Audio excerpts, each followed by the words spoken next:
আচ্ছা, আপনারা কি জানেন বাঁশ কাকে বলে? যদি না জানেন তাহলে কয়েক সেকেন্ডের ভিডিও, পুরো ভিডিওটা দেখবেন, তাহলে বুঝতে পারবেন বাঁশ কাকে বলে। কালকে আমি এক ফ্রেন্ডের সাথে ঘুরতে গেছিলাম। বাসায় আসার পর আম্মু বলল, কি রে, কই ছিলি? তখন আমি, এই তো আম্মু, ফ্রেন্ডের বাসায় গেছিলাম। তখন আব্বু বলল, এই আমার মেয়েকে খেতে দাও। তখন আম্মু আমাকে খেতে দিয়ে আমার একের পর এক ফ্রেন্ডকে ফোন দেওয়া শুরু করলো।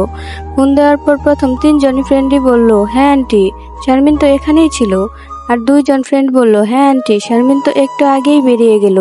তারপরে আরেকজন বলল, আন্টি, শারমিন তো আমার পাশে বসেই পড়তেছে, কথা বলবেন? আরেকজন বলল, হ্যাঁ আন্টি, শারমিন তো বাথরুমে গেছে। আরেকজন তো আমার কণ্ঠ নকল করেই বলল, হ্যাঁ আম্মু, কিছু বলবা? তারপরে থেকে আমি এক কানে কম শুনি। আমার মতো এরকম বন্ধু থাকলে সাবধান, এটাকে শুধু বাঁশই বলে না, আক্কেওয়ালা বাঁশ বলে।